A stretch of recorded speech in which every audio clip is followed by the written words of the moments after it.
Mayroon ka bang tanong o kaibigan? Ikaw ba'y naghahanap ng kasagutan? Ikaw ba'y nalilito o kaya'y naguguluhan? Ating saliksikin ang kasulatan.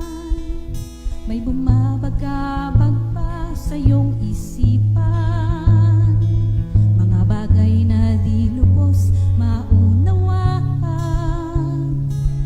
Narito na ang sagot sa banal na kasulatan. Halina't atin ang pag-aralan. Pag-aralan natin, alamin ang totoo, dapat suriin ang naririnig mo upang di magkamali, upang di maligaw. Salita ng Diyos ay pag-aralan natin. Siya sa atin suriin ng lubos. Subukin mo kung ito ba ay tunay ng sa Diyos. Pag-aralan natin, alamin ang totoo, dapat suriin ang naririnig mo upang di magkamali, upang di maligaw. Salita ng Diyos ay pag-aralan natin. Alamin ang totoo, dapat suriin ang naririnig mo upang di magkamali, upang di maligaw.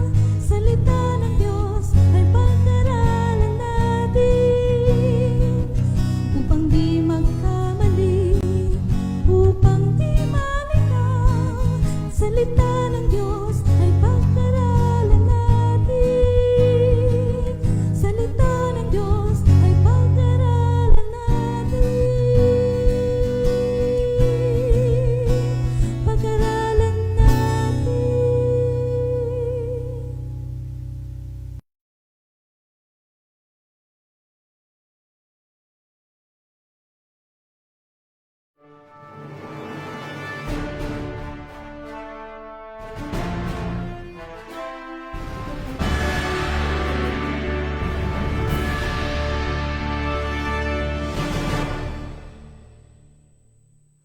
Sang pagbati ang muli nating ipinapaabot sa ating mga ginigiliw ng mga taga-subaybay. Magandang gabi po sa lahat ng mga lugar na kagaya ang oras dito sa Pilipinas. Magandang umaga po sa ibang bansa. Anumang oras kayo datna ng programang ito, nawa ang kapayapaan ang sumaating lahat. Ngayong gabi po mga kapatid, live ulit tayo at napakaganda ng ating mga pag-uusapan. At ito po ay may pamagat mga kapatid na ito po ay may kinalaman do sa mga pangungutya at maaanghang na tanong ng mga galit sa Adventist. Bakit kaya sila nagagalit sa pagtuturo natin tungkol sa pagiging masunurin sa Diyos? So ayan mga kapatid, bilang paumpisa, para alam ng ating mga manunood kung ano yung ating pag-uusapan, bago pabatiin si Brother Gomer, ito po yung sample ng mga mapangutyang tanong, mapanubok na tanong, mga kapatid. Sa ating introduction, mula po kay Odnalor Sharo. Kung bababa muli ang Kristo dito sa mundo at mangangaral muli, ipapapatay pa rin siya ng mga isdiin ni Ellen G. White dahil ang espiritu noon ng mga tagapagtanggol sa kautusan ni Moises ay nasa Seventh-day Adventist Church. Katunayan, itinuro pa rin nila ang pangili ng Sabat, lalo na ang 10 utos. Yan. At ito pa, sasabi niya, naaawa ko sa mga miyembro ng SDA. Sinisingil po sila ng church nila ng ikapo. Mali-mali naman aral o doktrina nila. O yan. Mula naman kay Natoy Alinton, Pastor, kapag masagot mo ang tanong ko, maniniwala na ako na nakakaintindi ka ng Biblia. Sino ang tinutukoy dyan na maghahari sa kanyang bayan? Ikalawang Samuel 7:12 hanggang 15. Yung pong mga sumunod na tanong ho dito ay mababait na. Ayan. Alam itong mga mababait, madaling kausap eh. Kaya unahin po natin itong mga tanong na may pangungutya at panunubok, mga gino na taga-subaybay. So, ayan. Atin na pong bigyan ng pagkakataon na bumati ang aking partner.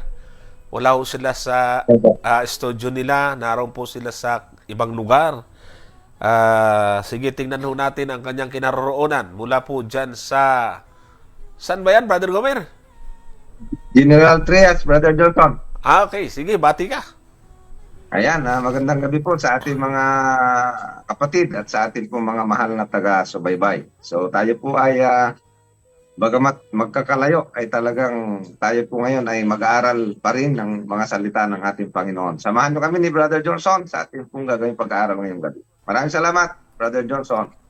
Back to you. Thank you, Brother Gomer. So, yan. At shoutout muna tayo sa mga maaga na nandito. Nakarinig ng ating introduction ng mga tanong. Sister Mary Jane Mayor Patalya from Kuwait. Yan. Brother Edwin Garvida from Quezon City. Brother David ng Mindanao. Walang yan, wala nang sinabi niyang lugar pero yun ang kanyang pangalan, David ng Mindanao. Hindi na niya kailangan sabihin from Mindanao. Okay, ayan po si kapatid na Felisa Norma Carlos. Ligaya Carta, Brother Tokay Kasulyabo Kalas. Ayan, sa EUP ito. Kapatid na Ali Billones, Francisco Jan, CG Julian Siwa, si kapatid na Ogi Manigbas from Bawan, Batangas, Bonjour, Desia Arnaiz, at si binabati ko si Brother Romuel Bartolata. Ayan. So, di ko alam kung matutuloy yung pagkikita namin bukas. Imimit natin itong isang kabataang born again. Samantala, yung mga nakatutok sa atin sa YouTube, ilang po lang ang nagko-comment dito. Hindi natin manotice yung hindi nag-comment. Nakita ko po dito, Brother Rodrigo Corpos, Lilin Ahuma, Beltran Biato Sr., Jess Tobtob, Jerlin Untog, at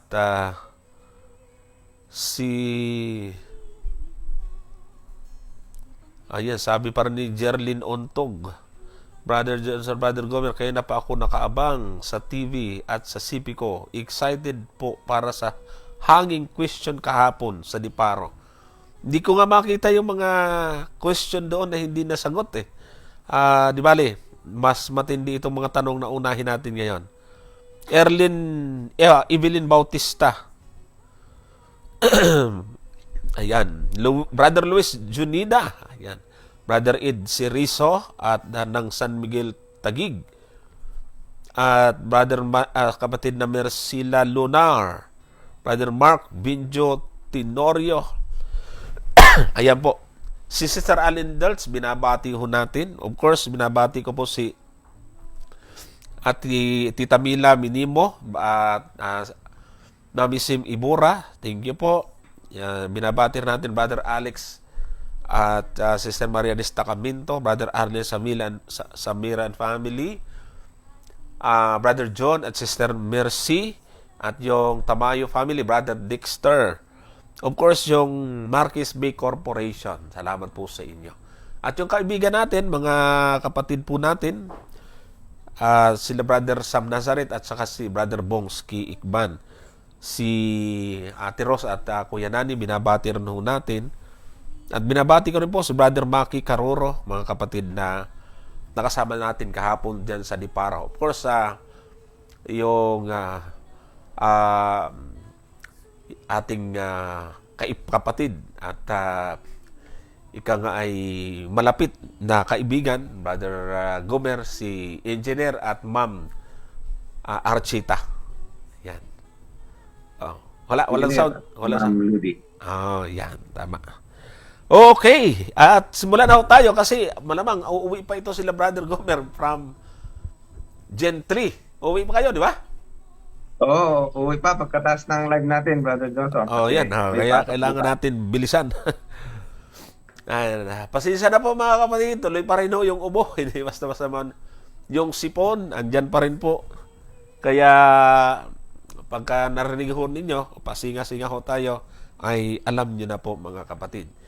So tayo ay manalangin. Brother Gomer? Sige po, tayo manalangin. Ama naming Diyos, na ang tahanan sa mga langit, purihin ka Panginoon sa oras na ito. Salamat sa buhay at kalakasan na patuloy po ninyong pinagkakaloob sa bawat isa amin. Salamat Panginoon sa oras na ito na kami po ay muling mag-aaral ng inyong mga salita, sasagot ng mga katanungan ng aming mga taga-subaybay. Dalangin po namin na inyong isugo ang Santong Espiritu upang kami po ay gabayan, bigyan kami ni Brother Johnson ng karunungan, Panginoon, upang ang mga bagay na amin pong sasalitain ay magmumula lamang sa inyong kalooban. Patawan kami sa aming mga pagkukulat pagkasala. Itong aming dalangin sa pangalan ng aming Panginoon Jesus. Amen. Amen. Ayan, sa wakas ay lumitaw na yung pangalan na hindi ko muna binati kasi gusto ko talagang nakatutok. Si Kuya Emel at Ate Shirley Santos. Answered prayer, Brother Gomer, na meron na uling sumagot sa ating Zoom. Mas mura pala Amen. talaga. Mas mura pala talaga pagka yearly yung bayaran. Kasi pag monthly, ay malaki. Aabutin ho ng nasa 11 o basta mahigit sa 10,000. Pero pag yearly ay almost 8 lang. So malaking tipid. So thank you Kuya Emel at Ate Shirley Santos. At binabati po namin kayo. Ngayon mga kapatid, simulan ho natin ang pagtalakay mula kay tanong ito yan ni Brother Odnalor Siaro. Pangalan pa lang ho ay alam natin na binalibaliktad ito at Para hindi makalata. para hindi mahulaan kung ano. Rolando malamang binaliktad. Orias basta Rolando ito malamang. Odnalor. Okay, so ayan ho mga kapatid. Kaya tatama po yan sa titulo natin ng ating program na mga sabihin lang natin, challenging question. Kung bababa muli ang Kristo dito sa mundo at mangaral muli, ipapatay pa rin siya ng mga isde ni Ellen G. White. Aroy. Dahil ang espiritu noon Mhm. ng mga tagapagtanggol sa kautusan ni Moises ay nasa Seventh-day Adventist Church. Mhm. Katunayan, itinuro pa rin nila ang pangingilin ng Sabat. Lalo na ang 10 utos. May malaki hong problema mga kapatid itong si Odnalor na ito. Kasi pinilipit niya po ang katotohanan. Tinanong Brother Gomer ng Panginoon yung mga magpapapako sa kanya yung mga galit. Sa alin sa mga mabubuting basahin nga natin yon. Kasi nandun ang sagot ng Panginoon saan? Sige, basahin natin. Brother Gomer, meron kang kay ako'y nangangati ang aking yan ay lalamunan. nasa Juan, Brother Johnson, sa Gis at ang talata ay 30. Anong sabi ng ating Panginoon dyan? Juan 10:30. Brother Erwin. Yan. Ako at ang Ama ay iisa. Verse 31, nagsidampot uli ng mga bato ang mga Hudyo upang siya ay batuhin. Verse 32, sinagot sila ni Jesus, maraming mabubuting gawa na mula sa Ama ang ipinakita ko sa inyo. Alin sa mga gawang yaon ang ibinabato ninyo sa akin? So maliwanag dito, Brother Johnson, na tinatanong ng Panginoon bakit siya binabato. Ay marami naman siyang mabubuting gawa na ginawa. Alin Ano? doon? Oo, tinatanong ko, alin doon? Ang mga Hudyo, sa 33, sabi diyan, sinagot siya ng mga Hudyo, hindi dahil sa mabuting gawa ay binabato ka namin, Ayan, kundi sa pamumusong. Uyong. At sapagkat ikaw, bagaman ikaw ay tao, ay nagpapakunwari kang Diyos. Yan. Yan daw ang dahilan, mga kapatid. Ang linaw-linaw ng dahilan kung bakit gustong patayin. Sugat ba namang baliktarin ni Odnalor, katulad ng pangalan niyang baliktad, ang katotohanan ay sanay ho siya sa pambabaliktad kasi pangalan nga niya ay binaliktad eh. Odnalor na ang Rolando. Ay wag niyo naman pong isama Odnalor yung katotohanan sa pagbabaliktad. Kasi ang linaw-linaw kung bakit gusto siyang patayin. Ang tanong sa 32, pakiulit nga Brother Herbs, tinanong ng Panginoon eh. Maraming mabubuting gawa mula sa mga pinakita ko sa inyo. Kumbaga sabi ng Panginoon, sumunod naman ako sa mga kautusan. Ay alin doon sa ginawa ko ang dahilan bakit niya ako gustong batuhin? Ang sagot ang linaw eh. Hindi dahil sa nagtuturo ng kautusan itong mga gustong pumatay. 33. Tingnan mo. Hindi dahil sa mabuting gawa ay binabato ka namin, kundi sa pamumusong. Bakit daw? Ano pamusong yon? Sapagkat ikaw, bagaman ikaw ay tao, ay nagpapakunwari kang Diyos. Dito sabi ng baliktad na pangalan, ang sabi niya ay ipapapatay pa rin siya ng mga SDA ni Ellen G. White dahil ang espiritu noon ng tagapagtanggol ng utusan ni Moises ay nasa Seventh-day Adventist. Katunayan, itinuro pa rin nila ang pangingili ng Sabat. Wala ho dito sa dahilan. Johnson. Wala diyan, Brother Gomer, sa talata yung ginamit na dahilan ni Odnalor. At saka baliktad nga talaga yan, Brother Johnson. Baliktad pangalan. Kasi ang gusto niyang sabihin, yung mga nagpapatay sa ating Panginoon ay masunurin daw sa kautusan. Yan. Yun ang gusto niyang sabihin dyan eh. Tagapagtanggol sa kautusan ni Moises ay nasa Seventh-day Adventist Church. Katunayan daw. At yan, kaisipan niya, Brother Johnson, kasi Tama. ang nagpapatay sa ating Panginoon ay yung mga ayaw sumunod sa kautusan ni Moises. Ganun ba? Ay, oo. Kita mo nga. Yan ang katotohanan dyan, Brother Johnson. Yung mga nagpapatay sa Panginoon, yung ayaw sumunod sa kautusan ni Moises. Kaya nila pinapatay ang Panginoon kasi ayaw nilang sundin ang kautusan ni Moises eh. Sige nga. Di ba? Maganda nga sanang makausap ito si Rolando. Yan ang katotohanan dyan, kaya galit. Ang mga taong ito, yung mga Hudyo na kalaban ni Kristo, kaya galit sa kanya kasi ang ating Panginoong Jesucristo masunurin. Samantalang sila ay hindi talaga sila sumusunod. Kaya nagagalit sila sa Panginoon. Kaya ang katotohanan, maling sabihin na ang nagpapatay sa Panginoon ay yung mga masunurin sa kautusan, lalo na sa 10 utos. Hindi. Ang nagpapatay sa ating Panginoon ay yung mga manlalabak sa kautusan ni Moises.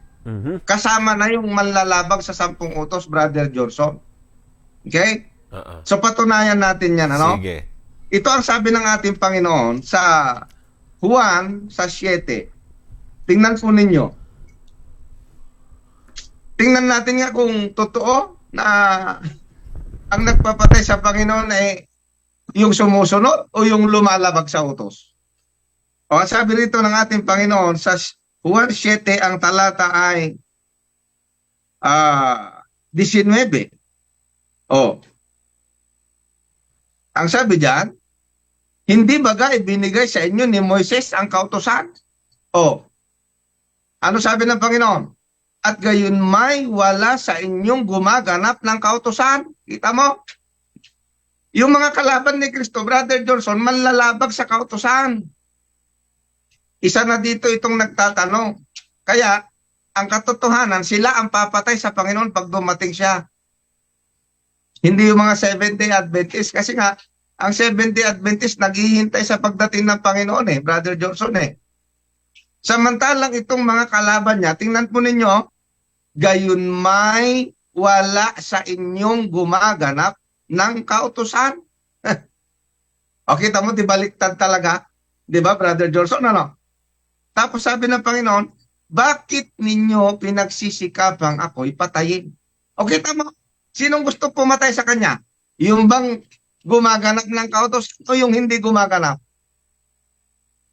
Nako, edi tapos kaagad ito si, ano yan, pangalan niya? Ano, Orlando? Orlando ba yan? O, di ba, mga kapatid? So makikita po ninyo mga kapatid, yung sinasabi niya na ang nagpapatay daw ay yung mga sumusunod at nagtuturo ng kautusan, mali. Kaya nga sinasabihan ng Panginoon, itong mga Hudyo na ito, hindi nila ginaganap. Actually, ito pa nga ang sabi ng Panginoon, tingnan po ninyo. Kaya nga galit sa kanya ang mga Hudyo na kalaban niya Dito sa Mateo 15, tingnan po ninyo ang ginagawa nitong mga ito. Kaparehas ng ang totoo, Brother Johnson, yung mga ayaw ngayon sa 10 utos, yan yung kaparehas na espiritu ng mga nagpapatay sa Panginoon. Tama. Sutil Yung mga lumalabag sa 10 utos, Correct. magka-espiritu sila. Okay? Hindi yung Adventist. Bakit? Tingnan mo yung espiritu ng mga nagpapatay sa Panginoon. Dito sa Mateo 15, ang talata ay 1. Tingnan natin. Nang magkagayo nagsilapit kay Jesus na mula sa Jerusalem ang mga Pariseo at mga Eskriba. Ito ng mga kalaban ni Kristo, Brother Johnson na nagpapatay sa kanya Tama. na nagsisipagsabi. Verse 2. Bakit ang inyong mga alagad, ang iyong mga alagad ay nagsisilabag sa salit-saling sabi ng matatanda, sapagkat hindi sila nanghugas ng kanilang mga kamay pagka nagsisikain sila ng tinapay. Oh. Ano sagot ng Panginoon? Yeah. Sige. Ganda yan. Verse 3. At siya'y sumagot at sinabi sa kanila, bakit naman kayo'y nagsisilabag sa utos ng Diyos Yan, no? dahil sa inyong salit-saling sabi? O kita mo, Brother Johnson, Oh. kaninong espiritu ngayon yung nagpapatay sa Panginoon? Yung mga lumalabag, di ba? Katulad nitong nagtatanong. Oh, di ba? Katulad nitong nagtatanong at nagko-comment ngayon. Ay, correct. Oh. Espiritu niya yung mga pumatay sa Panginoon. Kaya kasi nasabi dito, ko nga Dito, Brother O, Gomes, di ba? malinaw, direktang sinasabi ng Panginoon na meron silang sariling kautusan gustong sundin. Pero Correct. nilabag Ayaw nila, nila yung kautusan ng Diyos. nilabag nila yung kautusan ng Diyos. Itong si Odnalor, ginamit niyang sample, katunayan, itinuturo pa rin nila ang pangingili ng Sabat. Itong pangingili ng Sabat, kautusan ito ng Diyos. Mga Correct. kapatid. Ano ba ang sabi ng Panginoon tungkol sa Sabat? Sa totoo lang, Brother Johnson, ang Panginoon nga yung mas nagtuturo ng Sabat Tama, mali kasi ang paraan ng mga Pariseo. At take note para hindi po ninyo ma-misinterpret si Brother Gomer. Kasi baka sabihin nila, nangingili ng Sabat yung mga yan. Ang sabi ni Brother Gomer, yung espiritu nitong nagpapatay kay Kristo, katulad ng espiritu ninyo. At meron ho kayong pagkakahalintulad na hindi talaga yung utos ng Diyos ang sinusunod, kundi meron pong, ito mga Pariseo at Eskriba, may sariling kautusan. Hindi ba nga meron pa yung may mga bago ngayon, may sariling 10 utos. Meron sarili silang utos daw na bago na kung ano-ano pa at ayaw doon sa utos ng Diyos. Yun ang sinasabi ni Brother Gomer. Sige, Brother Gomer, ituloy mo. Yeah. So, kung titingnan natin, Brother Johnson, ang sinasabi dito ng ating Panginoon, yung mga galit sa Kanya, yung mga nagpapatay sa Kanya. Una, binasa natin yung isang dahilan bakit siya gustong patayin. Number 1 ay hindi sila naniniwala na ang ating Panginoong Jesucristo ay Diyos. Yan. Kasi nga, nung marinig na sabihin ng ating Panginoon, ako at ang Ama ay isa, abay nagsidampot ng bato yung mga Hudyo at siya ay papatayin. Hindi ba ganun ang nangyari? So makikita natin, ang isa pa, itong mga gustong magpapatay sa ating Panginoon, ang Panginoon ang nagsasabi na sila ay nagsisilabag sa utos ng Diyos. Di ba? Ngayon, ang gustong sabihin nitong nag-comment na ito ng hindi maganda, ang espiritu daw na nagpapatay sa Panginoon ay yung mga sumusunod. Ay di baliktad nga. Kasi ang nagpapatay sa Panginoon, yung nagsisilabag sa utos ng Diyos, mga kapatid. At dyan naman sa Sabat, abay, ang nagtuturo ng tamang pangingilin ng Sabat, ang Panginoon, hindi yung mga Hudyo. Brother Johnson, kasi yung mga Hudyo, mali yung paraan nila mali. Ito babasahin natin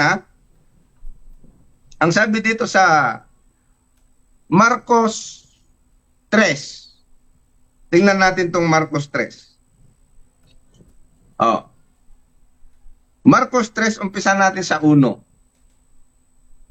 Ito naman, Sabat ang topic. Tingnan natin Ang ating Panginoon ba hindi nagtuturo ng pangingilin ng Sabat? Tingnan ninyo. At siya ay muli pumasok sa sinagoga at do'y may isang lalaki na tuyo ang kanyang kamay. Tingnan po ninyo, sundan po ninyo Verse 2. Siya ay inaabangan nila kung pagagalingin siya sa araw ng Sabat upang siya ay may sakdal nila. Okay? Verse 3. At sinabi sa lalaking tuyo ang kamay, magtindig ka. Verse 4. At sinabi niya sa kanila, katwiran baga ang gumawa ng magaling sa araw ng Sabat o ang gumawa ng masama? Anong sinasabi ng Panginoon? Katwiran bang gumawa ng magaling sa araw ng Sabat o ang gumawa ng masama? Tapos ang sabi niya, magligtas ng isang buhay o pumatay. Nakita mo? Datapat sila'y hindi nagsisiimik. Bakit? Araw ng Sabat, Brother Johnson, ang gustong gawin nito mga kalaban ni Kristo, patayin siya. Di ba? Kaya ang sabi ng Panginoon, ano ang matuwid gawin sa Sabat? Magligtas ng buhay o pumatay? Kasi nga, ang gusto nilang gawin, patayin siya kahit araw ng Sabat. Tama. Yun ba ang tamang pangingilin ng Sabat? Kaya nga, sasabihin mo na ang ating Panginoon hindi nagturo ng pangingilin ng Sabat. Talagang itinuro niya yung tamang pangingilin ng Sabat. At bahagi ng pag-observe ng Sabat ay yung magligtas ng buhay. Kaya nga ang ating Panginoon ay nagpapagaling Ituloy natin sa talatang 4. Talatang 5. At nang siya'y lumingap sa kanila sa palibot-libot na may galit. Nagalit ang Panginoon Bakit? Araw ng Sabat, Brother Johnson. Pero ang pinaplano nila, pumatay. Isipin mo yan. Ayan ba yung tamang pangingilin ng Sabat? Yung araw ng Sabat, nagpaplano ka ng krimen? Hindi ba? Yan ang dapat ninyong makita, mga kapatid. Itong mga kalaban ni Kristo, kahit araw na Sabat, ang kanilang pinaplano, krimen Kasamaan, gusto nilang patayin ang Panginoon. Kaya ang sabi niya rito, nang lumingap sa kanila sa palibot-libot na may galit, sapagkat ikinalungkot niya ang katigasan ng kanilang puso. Ganito katitigas ang puso nito mga ito kasi ayaw nga sumunod sa kautusan Malalabag na sa kautusan mga ito eh. Tapos sasabihin mo yung mga sumusunod sa kautusan ang nagpapatay sa Panginoon. Nako po, aywan ko lang, sige po, kung sino ang titindig na ang nagpapatay sa Panginoon masunurin sa kautusan. Para sabihin mo na ang espiritu ng Adventist na nagtuturo ng kautusan ayun na ang nagpapatay kay Kristo. Baliktad po mga kapatid. Ang totoo na nagpapatay sa ating Panginoon, number one, ayaw nilang maniwala na siya ay Diyos. O merong ganyan ngayon, di ba Brother Johnson? Yun ang papatay siguro sa kanya kasi nga ayaw nilang maniwala na siya ay Diyos eh. Oh. So dito natin makikita ang katunayan Brother Johnson. Ito ha, yung pinaka-lundo ng pagpapatay sa ating Panginoon. Tingnan natin sa Mateo 26. Pansinin po ninyo mga kapatid.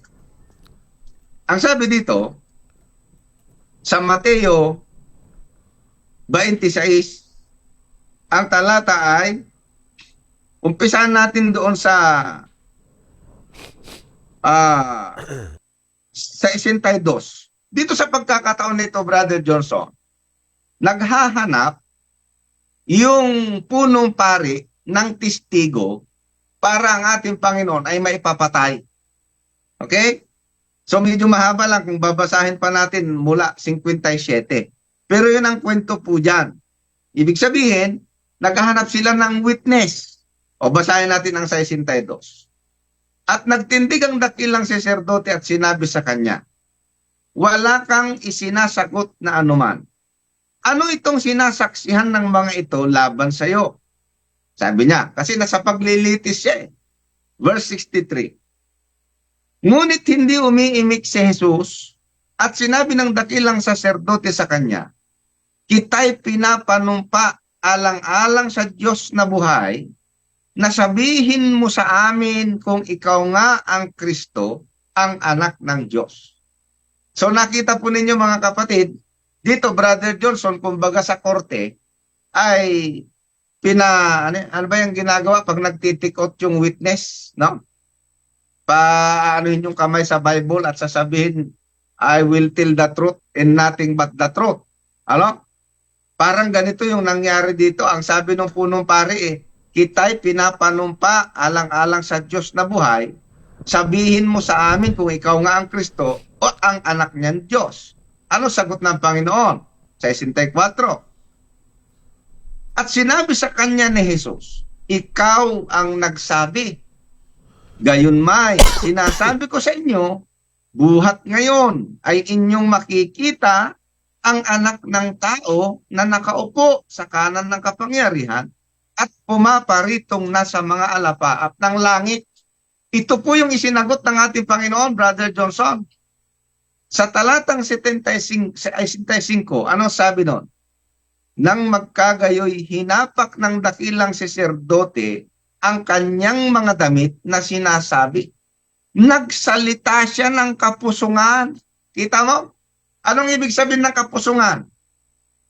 Ang ibig sabihin ng kapusungan ay nagpapakilalang Diyos ang ating Panginoon.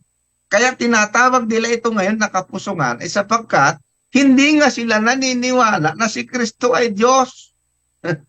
Ay kaya lang doon sa kanyang sinabi na doon sa 64 na makikita nila ang anak ng tao na nakaupo sa kanan ng luklukan, kanan ng kapangyarihan ng Diyos, ayan na.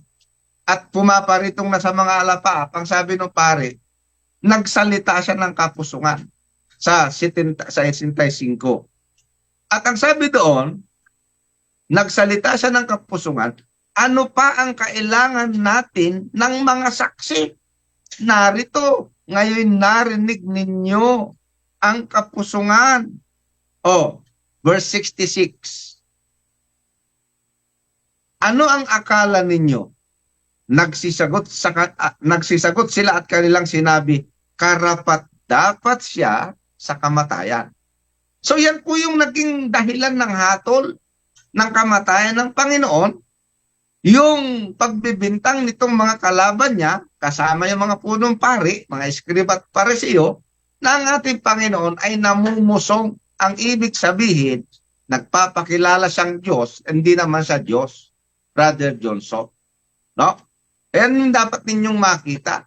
Ay kaninong espiritu ngayon yung hindi naniniwalang si Kristo ay Diyos? Nasa Seventh-day Adventist ba? Wala. Kaninong espiritu yung mga lumalabag sa kautusan, yung ayaw sa kautusan? Nasa Seventh-day Adventist ba? Wala din.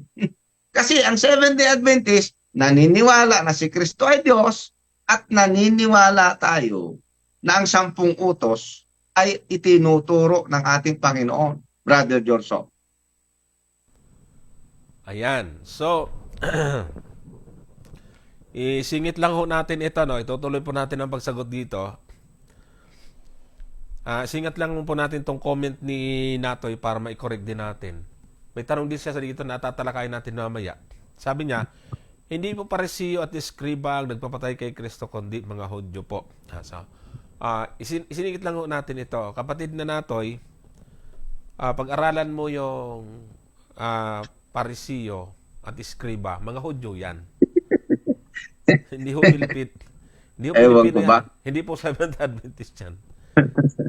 Kaya medyo nag-alala ako kasi nakikita ko maraming bagay na dapat pong i-correct sa iyo. Marami kang comment, kaya kailangan talagang ma-correct po natin mga kapatid. Pasensya na po Natoy, Alinton.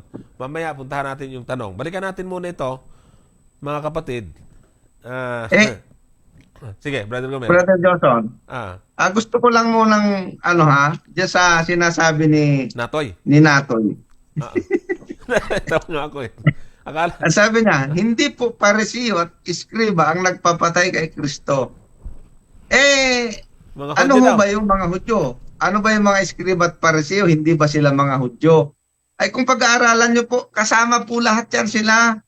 Kaya nga sila yung nagsisikap na siya ipatayin eh. Basahin natin doon sa 5:18 ng unang Juan. Juan 5, ang talata ay, tingnan mo sa 18. Anong sabi diyan? Dahil dito ngayon lalo nang pinagsikapan ng mga Hudyo na siya ipatayin, sapagkat hindi lamang sinira ang araw na Sabat, kundi tinatawag din naman na kanyang sariling ama ang Diyos. Kasama po dyan yung mga Eskriba at Parisiyo.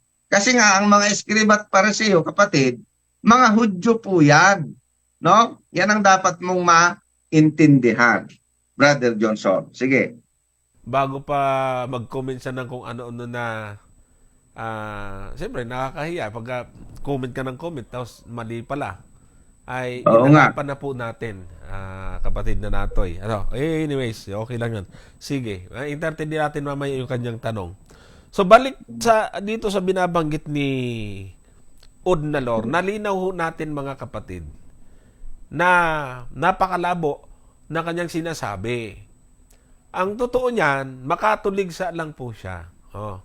Makapagbigay lamang ng panunubok or patutsada, kaya niya ho sinasabi ito. Samantalang, sa ikaibuturan ng kanyang puso, alam naman niya na hindi mamamatay tao ang mga Adventist. Kung meron pong may malaking tendency na pumatay sa Panginoon, ito yung mga ayaw sumunod sa utos. Kasi nga, yung mga binasa ni Brother Gomer, araw na araw ng Sabat pinagpaplanuhan patayin Ba't nyo ako papatayin? Hindi nyo sinusunod yung kautusan na sinasabi ni Moses. Ba't nyo ako papatayin? Wala nga silang maipintas doon sa Panginoon sa kanyang pagiging masunurin Galit lang talaga sila dahil nga hindi na matanggap nitong ating Panginoon ay anak ng Diyos, nagkatawang tao at yung katuparan ng propesiya. So wag niyo pong ang payo ho natin sa mga kaibay natin sa panampalataya ay wag niyo pong daanin sa init ng ulo kasi alam naman namin na para lang makabawi kayo sa inyong napapanood na mga topic namin na natatamaan kayo ay gumagamit kayo ng mga salita na kahit naman kayo alam nyong wala na sa ayos makapagbigay lang kayo ng patutsada. Yan ang nakikita ko rito sa espiritu ni Odnalor. Sabi niya, katunayan, itinuro pa rin nila ang pangingili ng Sabat, lalo na ang 10 utos. O, kita mo na? tutol siya sa Sabat, lalo na ang 10 utos. Eh, naniniwala ka palang tinuturo namin yung 10 utos. Ay bakit mo kami pagbibintangang papatay namin si Kristo? Hindi naman kami naniniwala ng paniwala katulad ng paniwala ng mga Parisiyo. Eh di ibig sabihin, kinukontra mo yung sarili mo. Tinuturo namin na dapat sundin ang 10 utos. Oh, paano namin papatayin si Kristo? Ikaw, hindi ka naniniwala sa 10 utos. Ikaw ang pwedeng pumatay kay Kristo. Yun ang maliwanag dyan. Kaya nga, yung ginagawa ng mga Pariseo at Eskriba, sabi ni Kristo ng tuwiran. Tuwiran sinabi ni Kristo eh. Nilalabag ninyo ang utos ng Diyos. O bakit ninyo ako gustong batuhin? O di ba? Bakit gustong patayin? Hindi nga ninyo sinusunod ang sabi ng Panginoon. Ang linaw po ng mga talatang na ipaglingkod ni Brother Gomer, mga kapatid. Eh, baliktad naman ang isip nila, Brother Johnson. Baliktad. Kaya nga pangalan niya, baliktad eh. Kaya nga ako'y natatawa. Sukat ba namang ang papatay daw sa Panginoon ay yung mga masunurin sa utos? Lalo na yung 10 utos. O tapos, lalong-lalo na, yung 10 utos, galit pa sa 10 utos. Oo. Kaya ang ating Panginoon mismo, Brother Johnson, nagturo ng 10 utos eh. Tama. Oo, ibig sabihin, paano yun? O anong sabi ng Panginoon dito sa isang pagkakataon dito sa Mateo? Hindi natin yung talata na yan. Sa 19. O, 16. O, ito po ang Panginoon ang nagtuturo nito eh. Ito yung ka-espiritu ng Seventh-day Adventist, Brother Johnson. Mhm. Ang Panginoong Jesucristo. Bakit? Narito, lumapit sa kanya ang isa na nagsabi, Guro, anong mabuting bagay na gagawin ko upang ako'y magkaroon ng buhay na walang hanggan? Ano sagot ng Panginoon? Ay labagin mo ang utos. Ganon? Yun ba sagot? Para maging ka-espiritu ka ng Panginoon, ay labagin mo utos. Yun ang gustong sabihin nung naninira dyan di ba? Pero ang sagot ng Panginoon ganito. Sinabi sa kanya, bakit mo tinatanong sa akin ang tungkol sa mabuti? May isa na siyang mabuti. Datapwat, kung ibig mong pumasok sa buhay, ano raw ang gagawin? Ingatan mo ang mga utos. Ngayon, para maliwanag, ang sabi nung binata, verse 18, sinabi niya sa kanya, alin-alin? Di ba tinanong pa? Ano sagot? Sinabi ni Jesus, huwag kang papatan. Huwag kang mangalunya. Huwag kang magnanakaw. Nasaan itong mga utos na ito? Hindi ba maliwanag ito, mga kapatid, na 10 utos ito na binabanggit ng ating Panginoong Jesucristo? Kaya maliwanag po na bagamat ang Seventh-day Adventist ay nagtuturo talaga, totoo yun na itinuturo talaga natin, Brother Johnson, ang pagsunod Naman. sa kautusan ng Diyos kasama ang 10 utos. Bakit? Ay kasi nga, yan ang turo ng ating Panginoon, Brother Johnson. Tama. Yan ang turo sa Biblia. Ito, meron pa tayong kukorek ulit ni Natoy bago natin balikan si Odnalor. Sabi ni Kanatoy, mali ang unawa mo. Walang sinabi dyan na plano na patayin si Kristo sa araw ng Sabat.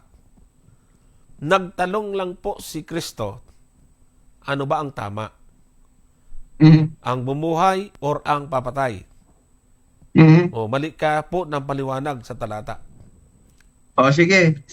Kaya mo bang patunayan yan, Natoy? Nandiyan ka lang naman na walang planong patayin ng mga Hudyo si Kristo sa araw ng Sabat. Kaya mong patunayan?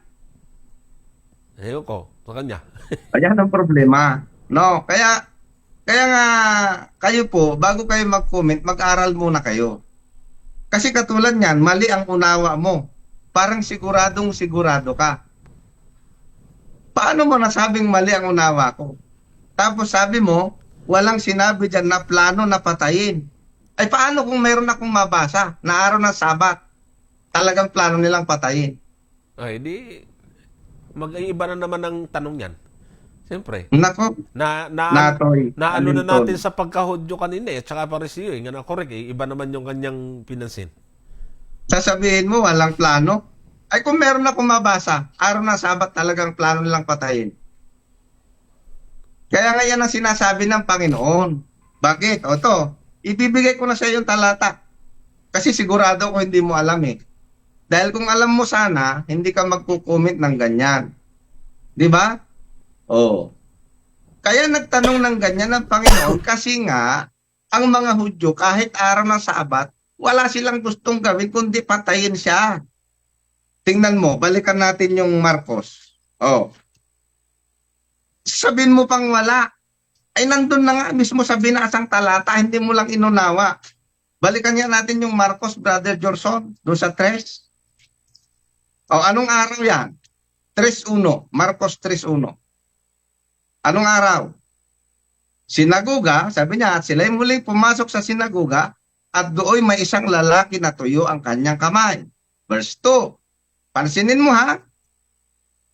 At siya'y inaabangan nila kung pagagalingin siya ng Sabat. Di ba Sabat ito?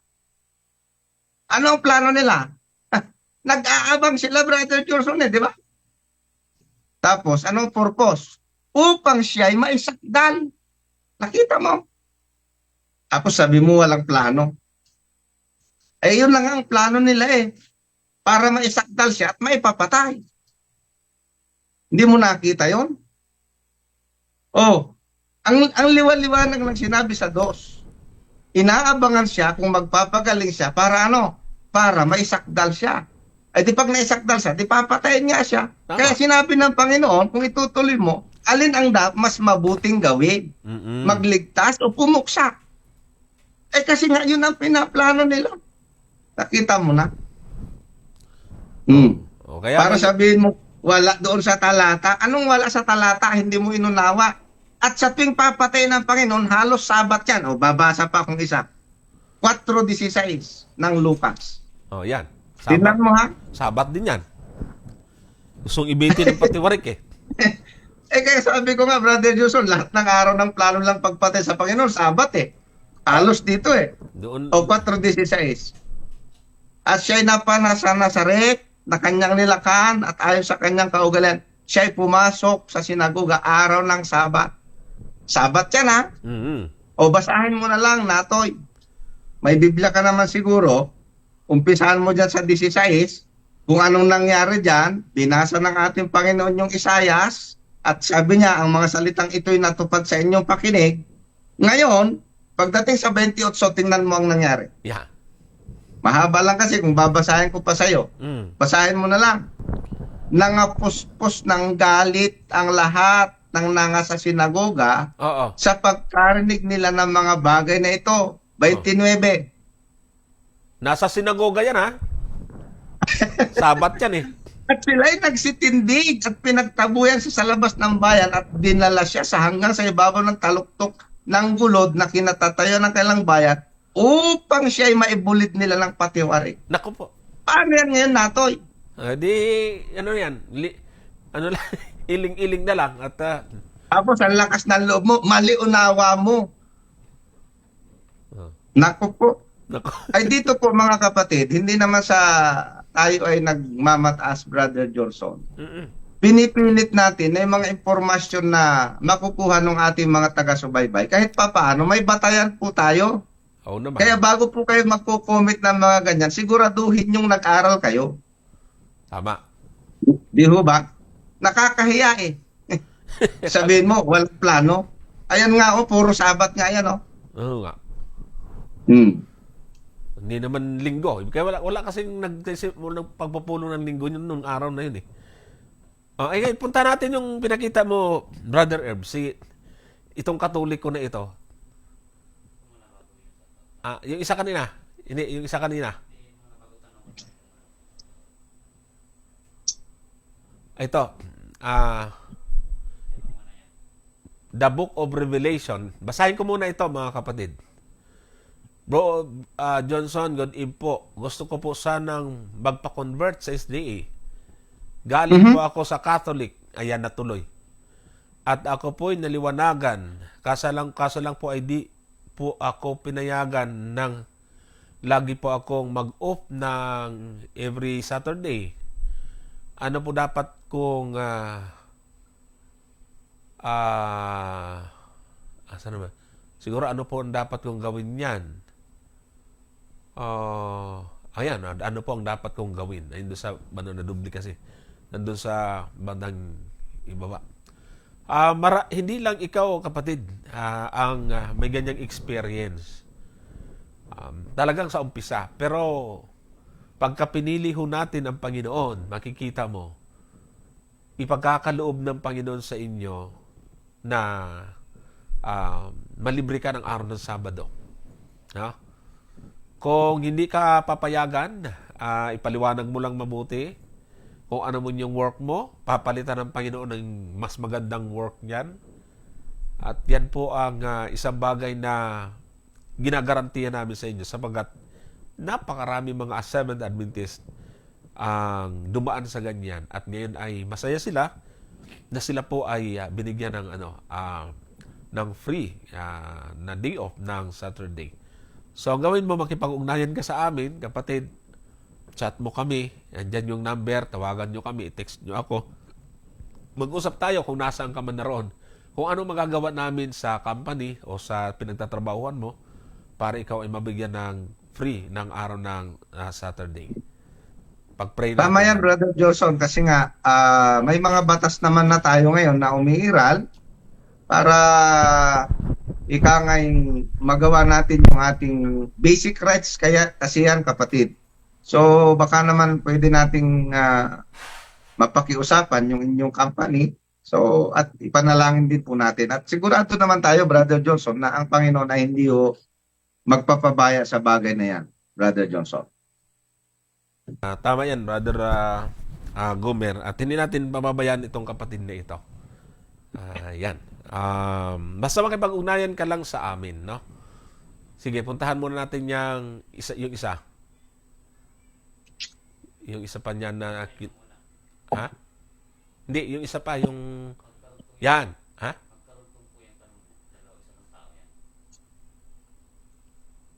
Yan.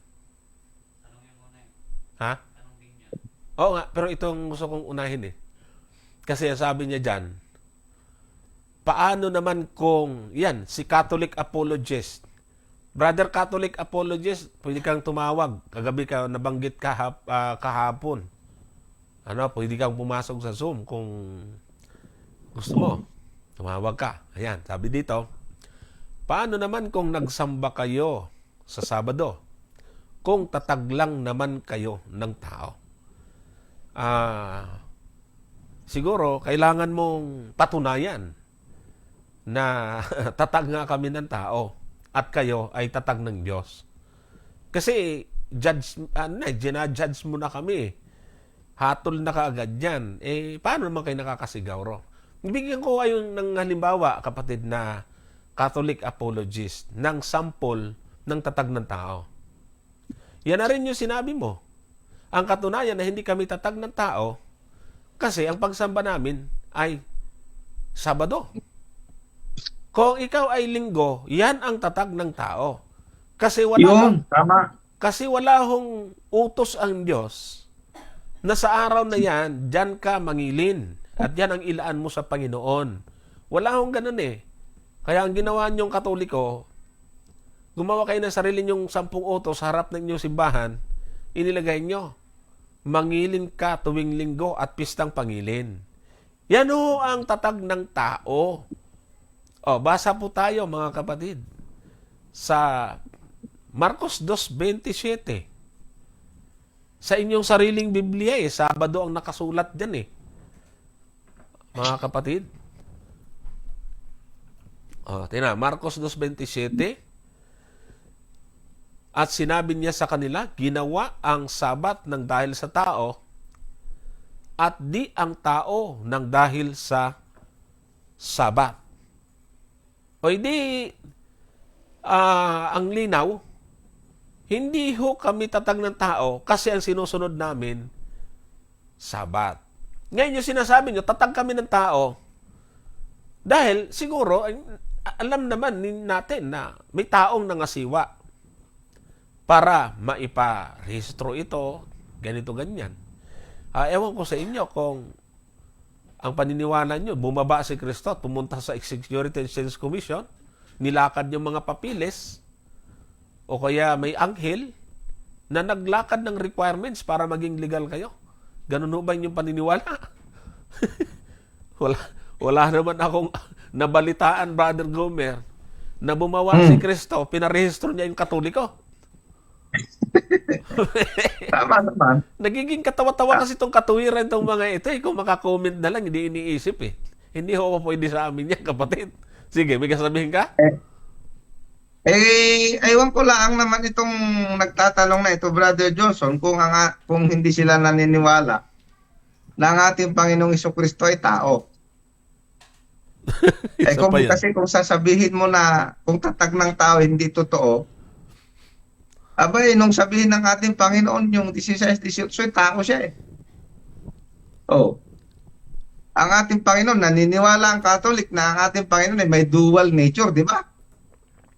Tao, 100%, at Diyos, 100%. Kaya yung pahayag na kapag itinatag ng tao, hindi totoo, mali. Bakit? Kasi ang ating Panginoon nagkatawang tao nga eh. Tama. At nung itatag niya yung iglesia, nung nagkatawang tao siya. Kaya yung sabihin mo na tatag ng tao, hindi ho sa ganun nasusukat yun. Okay? Oh, yung laptop natin malulubat na. Patay. Pakisaksak nga yung charger. Yan. Kala ko walang Bago charger. malubat. So hindi totoo, Brother Johnson, na kapag tao ang nagtatag, hindi na totoo. Nasusukat yan kung ano yung itinuturo. Kasi si Apostol Pablo, ano ang itinuturing sa kanya sarili? Tingnan po ninyo dito sa unang Korinto 3. Paano ipinapakilala ni Apostol Pablo yung kanyang sarili? Si Apostol Pablo ba Diyos o tao? Kaya yung mga nagsasabi na ganyan, dapat mag-aral kayo. Ano sabi dito ni Apostol Pablo? Sa 3, ang talata ay 9. Unang Korinto 3, 9. Brother Johnson. Sabi diyan, nasa na ba yung aking talata? Bakit wala? Yan. Sapagkat tayo ay mga kamanggagawa ng Diyos. O tingnan mo, kamanggagawa pala tayo ng Diyos eh. Kayo ang bukid ng Diyos, ang gusali ng Diyos. Verse 10. Ayon sa biyaya ng Diyos na ibinigay sa akin, na tulad sa matalinong tagapagtayo. Ay si Apostol Pablo ba'y tagapagtayo? Tao ba si Apostol Pablo? Tanong. Dahil ba tao si Apostol Pablo? Walang kwenta yung itinayo niya? Mali. Okay? Kaya depende yun kung paano mong itinayo.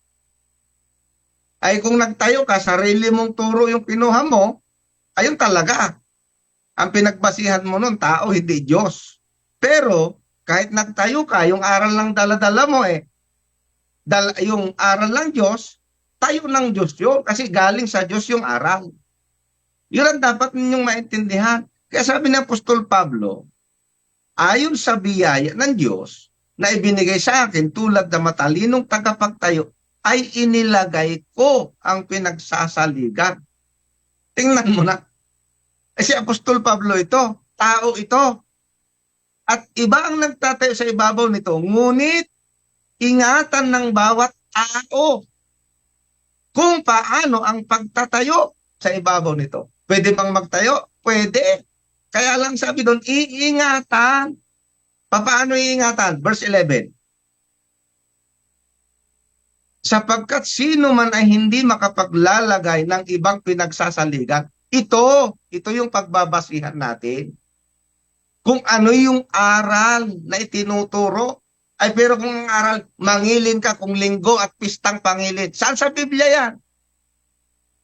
Yan ang tatag lamang ng tao. Walang kinalaman ang Diyos dyan. Pero, kung ikaw ay nagtatag at ang aral na dala-dala mo, yung aral ng Diyos, ay Diyos yun. 3:34 ng Juan. Ano sabi? Juan 3:34. Sapagkat ang sinugo ng Diyos ay nagsasalita ng mga salita ng Diyos. Pero kung ang dumating sa inyo, mangilin ka kung linggo at pistang pangilin, saan yan? Saan sinabi ng Diyos?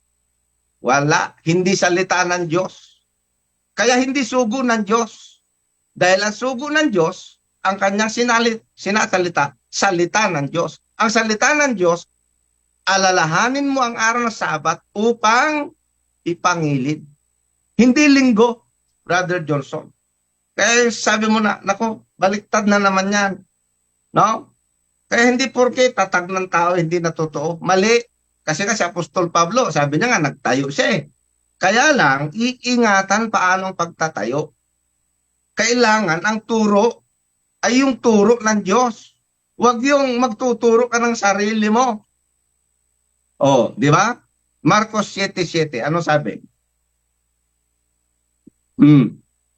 Ito yung babala ng Panginoon eh. Marcos 7:7. Datapwat, walang kabuluhan ang pagsamba nila sa akin. Ito na yun, Brother Johnson, ito yung katotohanan. Marami ngayon ang relihiyon. Nagsipagtayo ng kanilang samahan. Pero ang sabi ng Panginoon, walang kabuluhan ang pagsamba nila sa akin na nagtuturo ng kanilang pinakaaral ng mga utos ng mga tao. Yan po ang katotohanan. Verse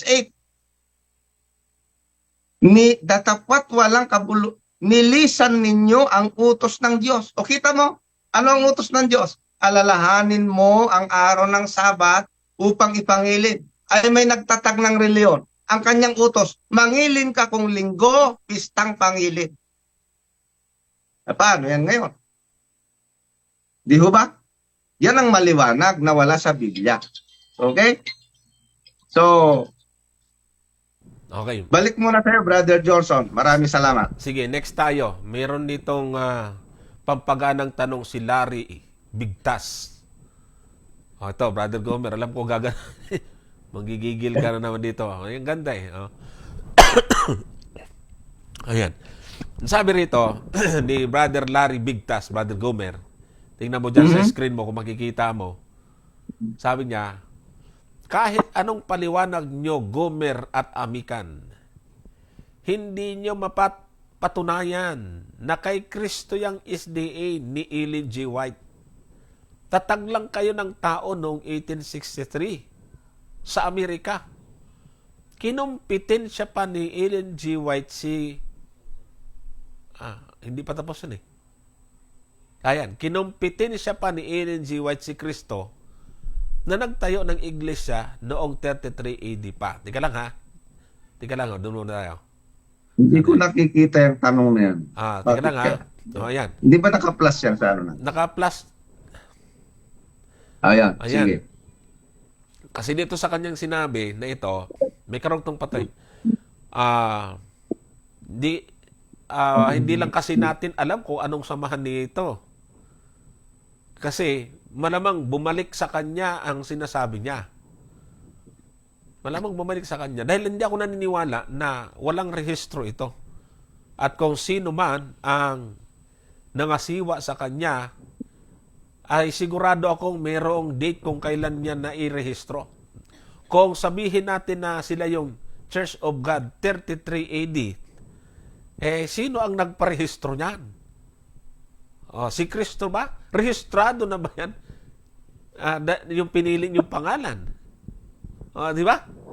So, tingnan nga natin, mga kapatid, anong samahan nito ni Larry Bigtas na to. Ituloy natin. May karugtong yan? O ibang tanong naman yun? Ayan. Hindi nyo kaya idugtong yung SDA nyo dahil sinasabi sa mga history book, encyclopedia, na Catholic Church ang itinatag. Katoliko pala ito. Na Catholic Church ang itinatag ni Kristo sa Jerusalem na nasa Mateos 16:18. Singular lang tinatag ni Kristo na church. Puro kayo fake na mga nagsulputang sikta mula noong 16th century. Produkto kayo sa pagtalikod ni Luther. Puro kayo huwad INC, MCGI, at lahat ng born again denomination. Yan ang dulo ng tanong niya. Ito. Tuldok na eh. Ayan na. Yan lang na siguro. Nalaman na po natin. Alam niyo mga kapatid, totoo na pag nag-search ka, no, sa mga encyclopedia, ay sasabihin, Pagkatin mo na to. Catholic ang tinayo ni Kristo. Pero sino yung nagsulat nun? Katoliko. Katoliko po.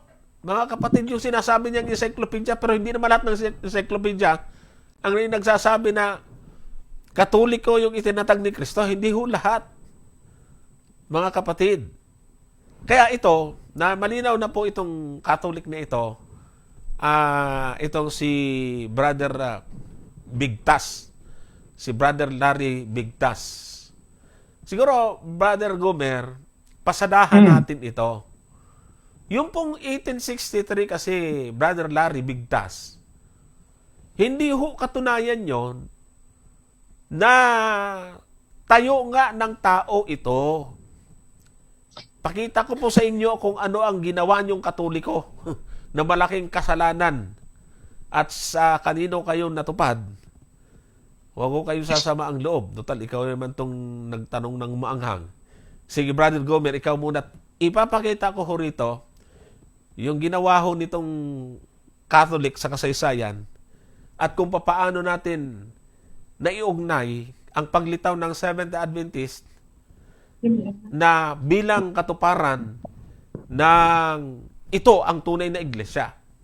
Sige, Brother Gomer, ikaw muna. Ayan, sige. So, itong nagtatanong na ito, Brother Johnson, ay umaamin Oo. na sila ay naitatag noong 33 AD. Parang gano'n, ano? Ganon. Ngayon, kung 33 AD ka lang naitatag, sulpot ka nga. Ikaw ang sulpot. Bakit? 33 AD lang ba nagkaroon ng iglesia? Tama. Yari ka na yun. Di ba? Lahat ng iglesia na lumitaw laang nung 33 AD, first century, yan ang mga sulpot na iglesia, Brother Johnson. Tama. Sulpot. Diba?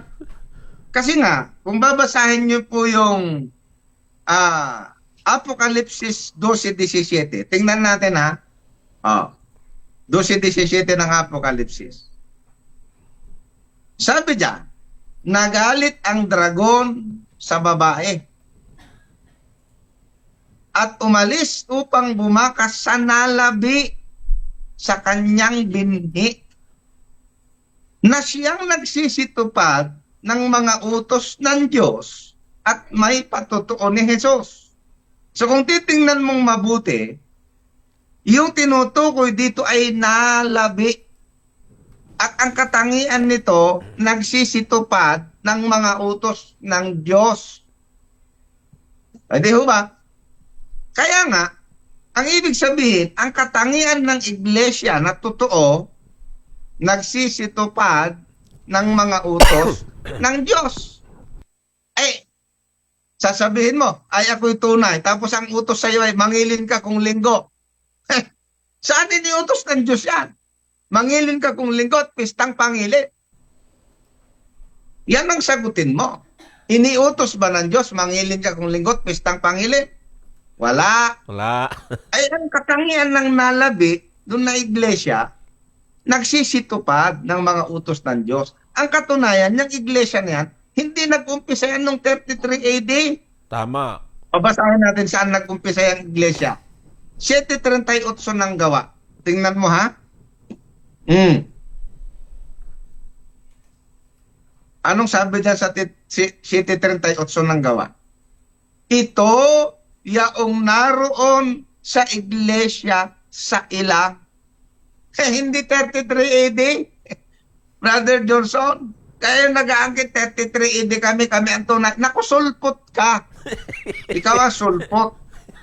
Kasi yung tunay na iglesia, nag-umpisa doon sa iglesia sa Ilang. Ibig sabihin, Brother Tapos ang Gomer, sabi diyan, Brother Gomer, kasama ang anghel na nagsalita sa kanya sa bundok ng Sinai at kasama ang ating mga magulang na nagsitanggap ng mga aral na buhay. Ay, ang tanong, natanggap niyo ba tong aral na buhay galing sa Sinai? hindi. Kasi linggo nga sila eh. Hindi ba, Brother Johnson? Okay, Brother Oh. Gomer, kaya yung pasabog niya, supot. So, pasabog ba ang tawag dyan? Hindi matatawag na pasabog yan. Wala eh. Kasi Kasi- nga, katunog nga ng sulpot eh. Oh, iba. Hindi ba mga kapatid? So ito yung tunay na iglesia. Yung iglesia sa Ilang, tumanggap ng aral na buhay doon sa bundok na Sinai. Ano bang aral na buhay ang tinanggap? Ay bahagi na kasama dyan yung 10 utos. At yung nalabi na iglesia doon sa 12:17, nagsisitupad ng utos ng Diyos. Nakita nyo na?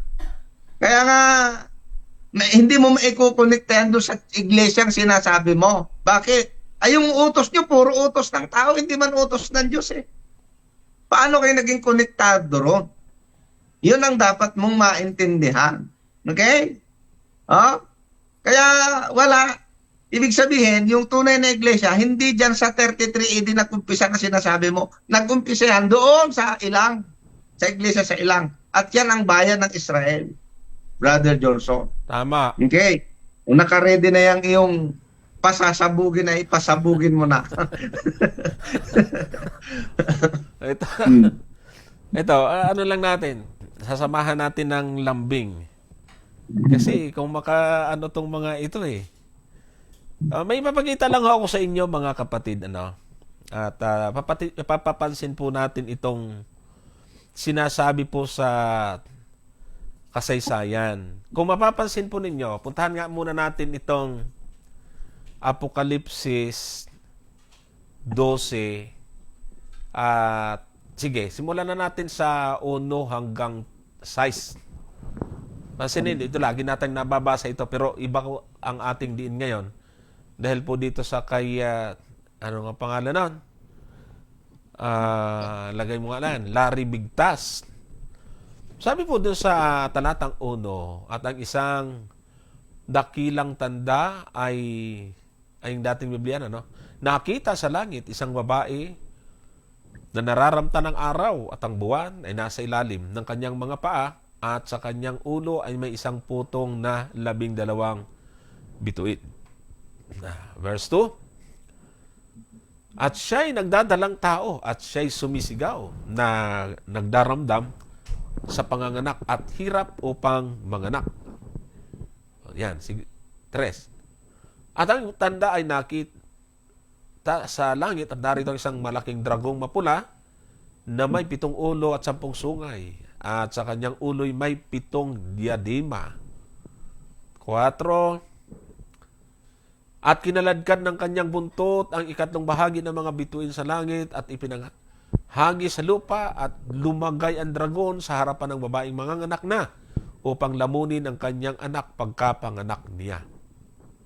So, at siya'y nanganak ng isang anak na lalaki na maghahari na may panghampas na bakal sa lahat ng mga bansa at ang kanyang anak ay inagaw na dinala hanggang sa Diyos at hanggang sa kanyang luklukan. O ito na sa size. Ito na yung kanyang 1863 sa Amerika. No? At tumakas ang babae sa ilang na doon siya ipinaghanda ng Diyos ng isang dako upang doon siya ampunin 1,260 araw. So, ito pong revelation na ito, yung babae, mga kapatid, ay ito po yung tunay na iglesia. Ito yung true church na nagdadalang tao kasi ito po yung iglesia na hindi nagsimula sa 33 AD. Ano? Marami po tayong mga katunayan na pag sinabing church, pag sinabing babae, ay ibig sabihin nito ay yung kanyang bayan, yung kanyang iglesia. Tulad ng halimbawa sa Jeremias size 2. Ang sabi po dito sa talata, ang maganda at maayos na babae, ang anak na babae ng Siyon ay ihihiwalay ko. Sino itong Siyon na binabanggit? Sa Isaias 51:16, ang sabi po ay ganito, 51 verse 16. Sapagkat ako ang Panginoon, inilagay ko ang aking mga salita sa iyong bibig at tinakpan kita sa lilim ng aking kamay upang aking mailadlad ang mga damit at mailagay ang mga patibay ng lupa at magsabi sa Siyon, ikaw ay aking bayan. So, yung bayan ng Diyos, yung Israel, ay tinatawag na anak na babae ng Siyon. So, ibig sabihin, ito yung church doon sa ilang, mga kapatid. Hindi 33 AD, sulpot nga yun eh. Ngayon, sa bagong tipan, yung mga Kristiyano, o yung mga mananampalataya, yung Christian, na tunay, yung mga tagasunod ng tunay na aral, sa 2 Korinto 11, talatang 2, ay ginamitan po naman ito ni Apostol Pablo. 2 Korinto 11:2, ang sabi po ay ganito. Ayan. Sapagkat ako'y naninibugo tungkol sa inyo ng paninibuhong ukol sa Diyos, sapagkat kaya aking pinapag-asawa sa isa upang kayo maiharap ko kay Kristo na tulad sa dalagang malinis. So dito naman, yung mga mananampalataya, yung Kristiyano, ang sabi, pinapag-asawa ko kay Kristo tulad sa dalagang malinis. Virgin. Kaya, ang paglalarawan no dito sa Apokalipsis na binasa natin, isang babae nakadamit ng maputi, malinis, damit araw. Mga kapatid. So, tandaan nyo, ang church ay hindi nagpasimula noong 33 AD. Ito po yung nagpasimula pa sa Old Testament. Kaya di tayo magtataka na binanggit doon sa Apokalipsis, mga kapatid, na itong babaeng ito ay manganganak, hindi ho ito literal. Ibig sabihin, yung church sa Old Testament, magagaling sa kanya ang Kristo. Kaya nga, kung titingnan natin, yung Roma 9:5 ay ganito ang ating mababasa, mga kapatid. Pakinggan natin. Roma 9:5, nasa kanila ang mga magulang at sa kanila mula ang Kristo ayon sa laman, na siyang lalo sa lahat, Diyos na maluwag natin magpakailanman, siya nawa. Sino yan?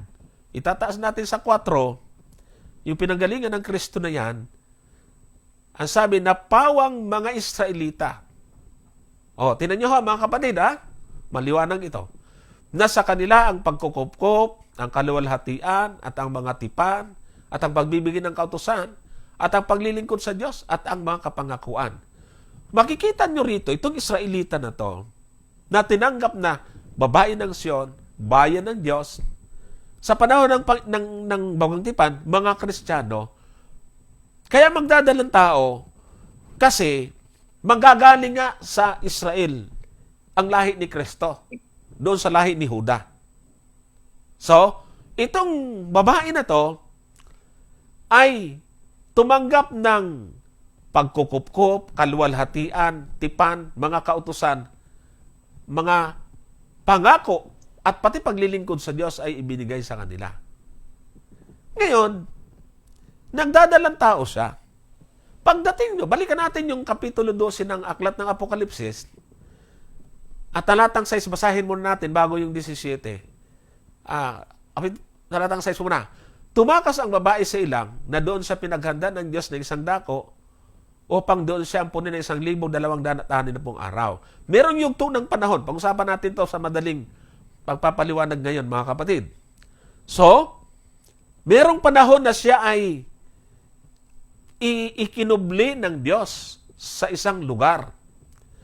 Meron lang pong yugto ng panahon. May kinalaman ho ang Katoliko dito, mga kapatid. Mamaya malalaman nyo kung anong kabulastugan ang makikita natin sa kasaysayan.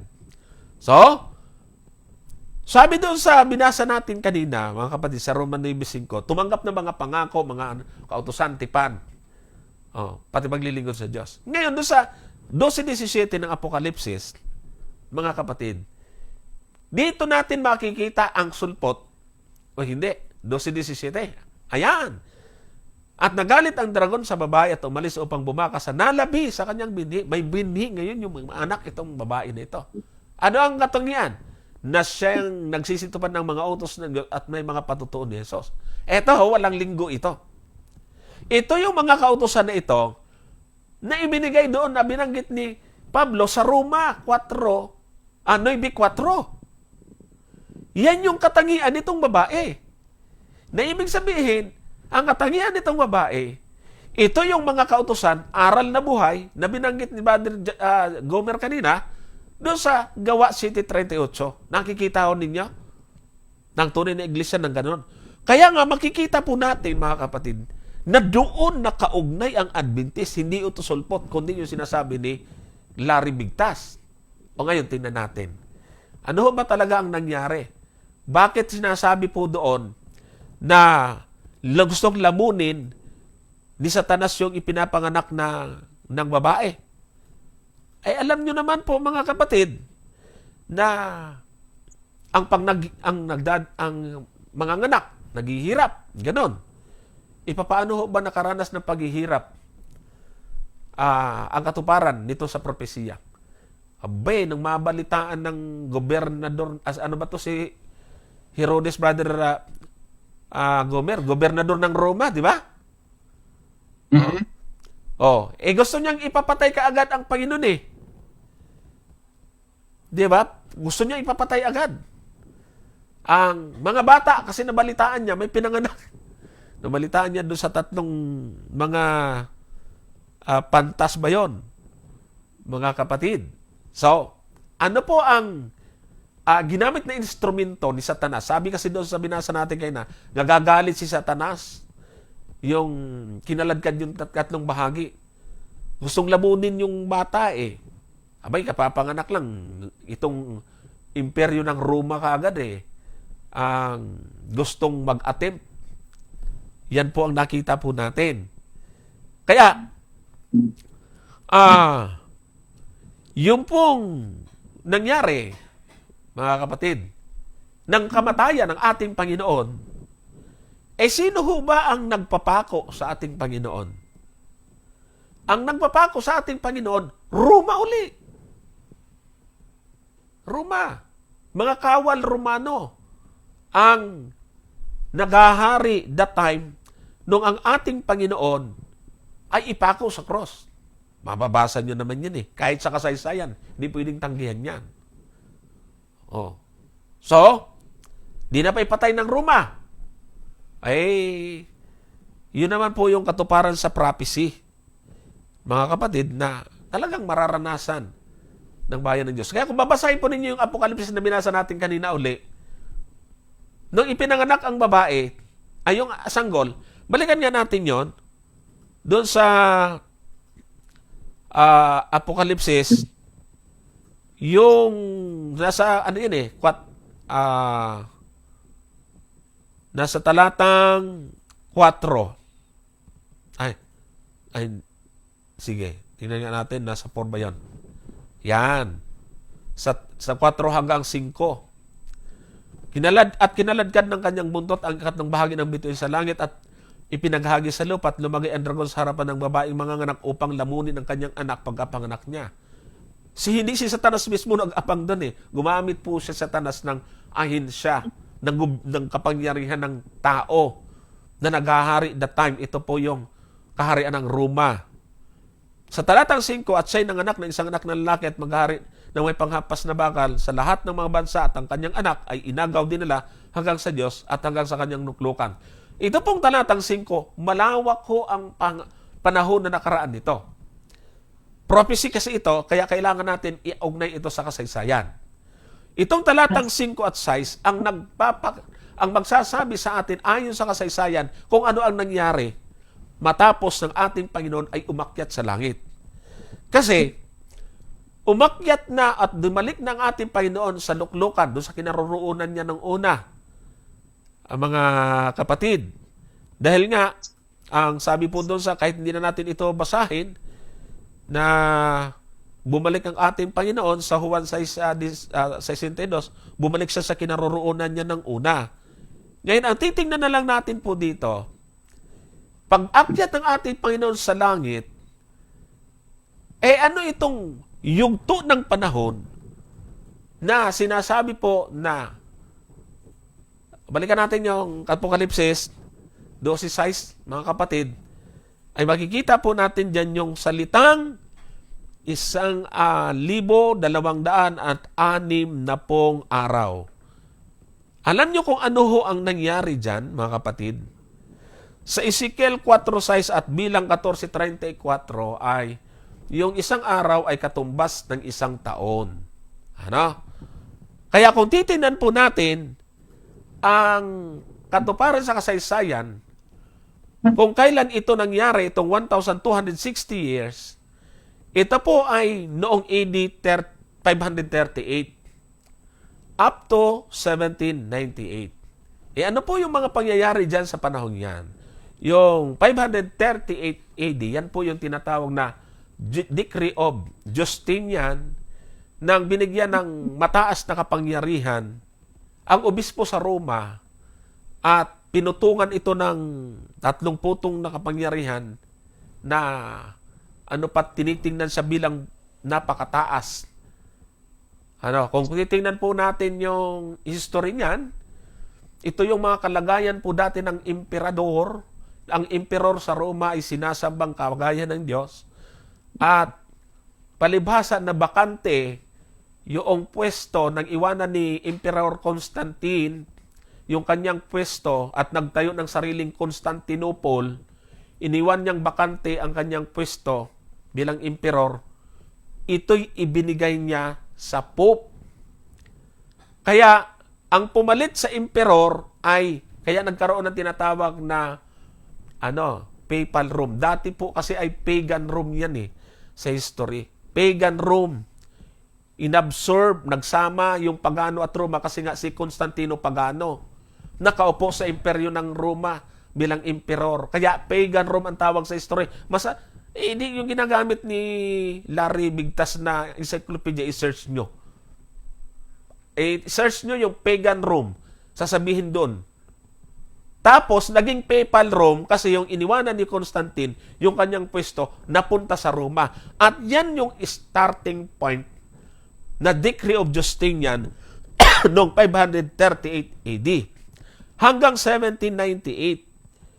1798 minus 538, 1,260, eksakto sa Revelation 12:16.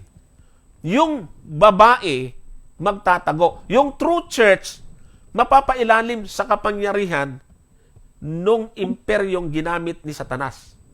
At yan po yung Roma. Kasalanan to mo, Larry Bigtas. Magagalit na naman si Jando sa amin yan. Tinan nyo po, mga kapatid, bakit hanggang 1798?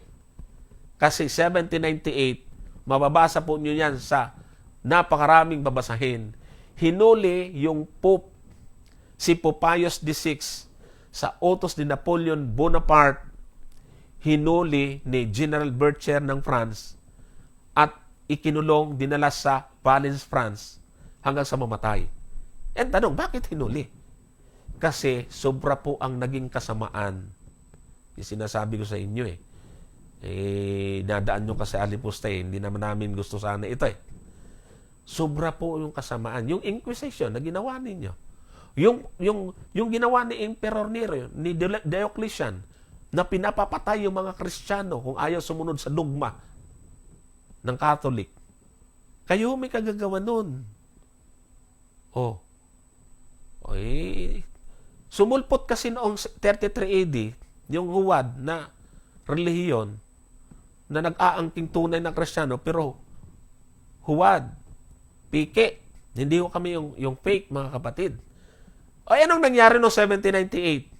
Doon po, mga kapatid at mga taga-subaybay, noong 1798, sapagkat mayroong grupo na tinatawag na mga Waldensians sa pangunguna ni Peter Waldo ay nagtago sila sa kabundukan ng Alps. Inano po nila preserve po nila yung salita ng Diyos. Samantala yung pag-uusig na sa panahon yan, kaya matindi yan, persecution Ang tawag dyan sa history ng 530 hanggang 1798, papal supremacy. Search nyo, papal supremacy. Paghahari ng kapapahan, mahabang panahon, papalit-palit ang mga pope. Hanggang 1798, ang dami po nilang pinapapatay, pinasusunog ng buhay. Ang dami po nilang mga pinipersecute. Ayan, mga kapatid at mga kaibigan. Kaya, yan po ang nangyari. So, tama ang nakasaad sa propesiya, mga kapatid. After 1798, lumitaw ang mga Waldenses, inilabas ang kopya ng Biblia kasi pinasunog ng Catholic ang Bible Nasa history yan. Katoliko may gagawa ng pagpasunog, pinakumpiska ang Bible. Kaya Dark Ages, ang 538 hanggang 1798, Dark Ages po yun kasi yung salita ng Diyos bilang liwanag, pinakumpiska po ng mga Katoliko, nangunguna po dyan. Sila na lang ang may hawak ng Bible. Kaya ang mga tao, sunod-sunuran. Ganun ang kanilang diskarte. Nung lumabas ang kopya, inimprenta uli, after ng Dark Ages, nagkaroon ngayon ng pagkakataon ng mga tao ay makapanumbalik at mabalikan ang binabanggit ng Biblia. Kaya dito mga kapatid, makikita ninyo, after Dark Ages, ay meron na pong mga lumabas. Yung Waldensian na sinasabi natin. Yung mga reformador, sila John Huss, tinuturo nila yung pagiging obedience. Si Martin Luther, binanggit niya rin yan. Sulpot daw, sabi niya. Yung mga reformador po ito. Yan, tinuro niya yung tungkol sa biyaya. Kasi ang turo po ng Katoliko, induluhin siya Sabi ni Luther, hindi, dapat ang kaligtasan sa biyaya. Si John Calvin, tinuturo niya yung paglago. Yung mga Baptist, tinuro niya, bali ang baptism ng wisik at buhos na ginagawa ng Catholic. Yan. Lumabas yung mga Wesleyan, tinuturo naman yung kabanalan. Si William Miller, kasama pong lumitaw sa kanila, kasunod. Itinuturo naman yung second coming. So, after ni William Miller, meron pong isang grupo na lumitaw. After great disappointment, na nagkamali si Miller na akala darating si Kristo, meron pong grupo mula doon sa samahan ni William Miller na nagpatuloy pinag-aralan. Natuklasan po nila yung mga doktrina na hindi natuklasan itong Lutheran, Calvinist, mga Wesleyan, mga Baptist, mga Hussites, mga Lutheran.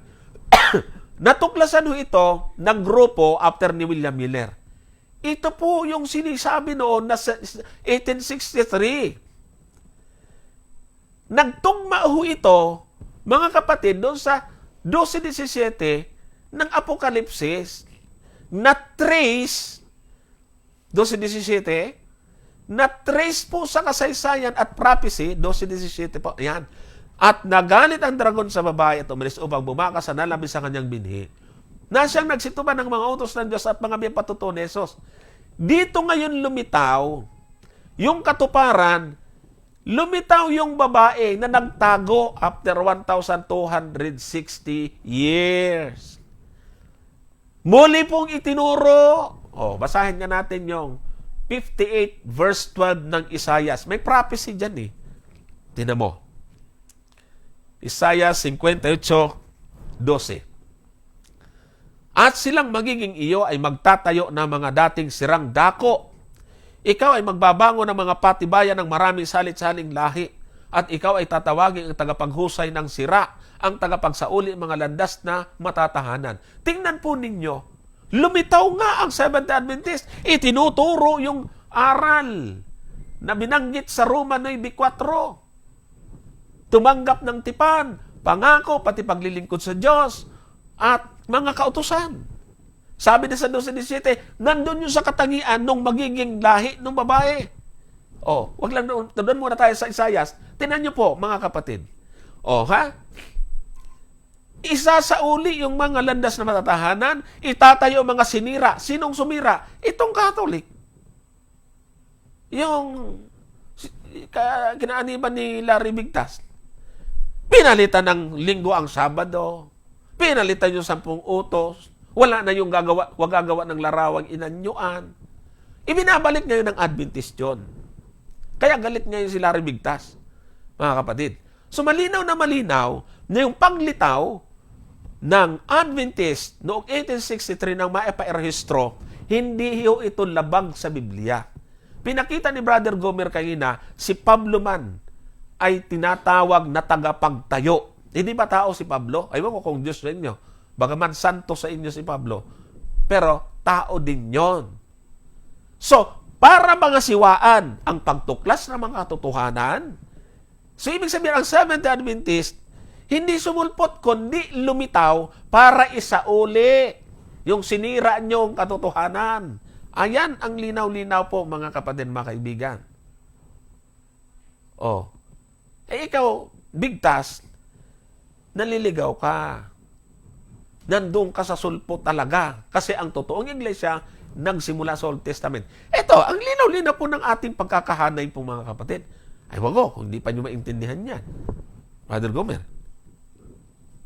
Ayan, yan ang sinasabing Brother Johnson na katotohanan na dapat na maintindihan na ang iglesia ay hindi yung nag-umpisa sa Mateo 16:18. Tama.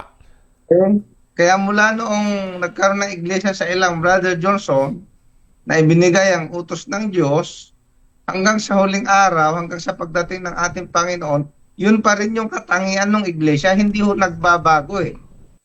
No? Tama. Kaya ngayon kung may susulpot nga na iglesia, may lalabas na iglesia, ang ituturo, linggo na, wala na yan, automatic. Kasi wala nga po sa utos ng Diyos yung mangilin ka kung linggo at pistang pangilin. Kapag yan ay nabasa nyo sa Biblia na iniutos ng Diyos, di kayo na nga ang totoo. Kaya lang wala eh. Ang utos kasi ng Diyos, alalahanin mo ang araw ng Sabat upang ipangilin. Ngayon naman, iba na ang utos nila, Brother Johnson. Kaya ito yung tama, yung kasaysayan kung papaano ng Seventh-day Adventist ay naging, kadugtong nung iglesia sa ilang na hanggang ngayon ang tawag nga ay nalabi. So mayroong nalabi. At ang katangian nung yung tunay na iglesia at yung nalabi sa kanyang binita, pareho yun. Hindi ho dapat magkaiba. Yun ang dapat natin maintindihan. Iglesia sa ilang, tumanggap ng aral na buhay. Ano yung mga aral na buhay nila na tinanggap? Nandun yung mga kautusan ng Diyos. Bahagi ang 10 utos. Kaya nga mga kapatid, yan po yung dapat ninyong maintindihan, Brother Johnson. Kaya nga, doon sa mga lumitaw na mga protestante, dapat anuhin nyo makita po sa inyo itong Isaiah 58:12. Kaso ang problema, itong unang tanong na sinagot natin at saka yung mga ADD at iba pang mga mahilig magpatutsada ay hindi naman sinasauli yung mga landas na sinira. Taga-sira din eh. Sinisira nga lalo, Brother Johnson eh. Kaya nga, sinira na nga ng Catholic. Dinagdagan dito, pa nila. Babasa ako ng ilang talata, Brother Johnson. Dito sa Isaiah, sa 56. Gusto kong basahin mula sa talatang 1. Pansinin po ninyo. Ito po ay hula ni Propeta Isaiah. Mula sa talatang 1. Tingnan ninyo Ganito ang sabi ng Panginoon. Okay? Kayo'y mag-ingat ng kahatulan, magsigawa ng katwiran, sapagkat ang aking pagliligtas ay malapit ng darating. at ang aking katwiran ay mahahayag. Napakaliwanag nito, Brother Johnson, na panawagan ito at ang ginamit dito ay ang propeta Isaias sa talatang 2. Mapalad ang taong gumagawa nito. Kita mo? Ano yung ginagawa ng taong ito? O balikan mo yung uno, yun ang ginagawa ng taong ito. O, at ang anak ng tao na nangangawak dito na nangingilin ng Sabat Yun, no? upang huwag lapastanganin at nag-iingat ng kanyang kamay sa paggawa ng anumang kasamaan. So ito talaga, Brother Johnson, yung panawagan ng Diyos, malapit na yung kanyang pagliligtas, sabi niya, magsigawa kayo ng kahatulan, no? At mapalad niya yung gumagawa nito. At itong mga taong ito, bahagi ng kanilang ginagawa, nangingilin ng Sabat, Brother Johnson. Tama. Hindi nilalapastangan yung Sabat. At ano pa? Nag-iingat ng kanyang kamay sa paggawa ng anumang kasamaan. Paano ba tayo mag-iingat sa paggawa ng anumang kasamaan? O tingnan mo dito sa Awit 119, ang talata ay 101. Ang sabi dyan, tingnan mo, aking pinigil ang mga paa ko sa lahat ng masamang lakad upang aking masunod ang salita mo. So yun yung pag-iwas sa masamang lakad, Brother Johnson, yung sumunod sa salita ng Diyos, sa kanyang mga kautusan. Kaya tama talaga yung itinuturo natin, Brother Johnson, na mula nung una hanggang sa matapos ang sanlibutang ito, ang katangian ng bayan ng Diyos o yung kanyang iglesia, yung tunay na iglesia, masunurin talaga sa kautusan, Brother Johnson. Kaya nga dyan pa lang, mag-isip na po kayo, yung mga kung ano, puro patutsada. Pero pag tinanong mo, ayaw na sa utos. Ayaw na sa utos. Ang sabi ni Apostol Juan, sinungaling yung ganyan yung ayaw sa utos. Hindi ho totoo, mga kapatid. Kahit na magpakilalang tunay, ang pangalan ay Iglesia ng Diyos. Ito mo ginamit pa yung pangalan Iglesia ng Diyos, pero ayaw sa utos ng Diyos. Saan kayo nakakita, ginamit ang pangalan Iglesia ng Diyos, Brother Johnson, pero ayaw sa utos ng Diyos? Kalaban pala ng Diyos. Ano ba yan? Ang lakas nyo namang gumamit ng Iglesia ng Diyos, pero ayaw nyo sa utos ng Diyos. Ay kung hindi ba mga kapatid? Mag-isip nga kayo, mga kapatid. Kautusan daw ni Kristo sinusunod. Pag tinanong mo naman kung sinusunod talagang kautusan ni Kristo, lumalabas, hindi rin. Walang tato sa utos ni Kristo Di ba?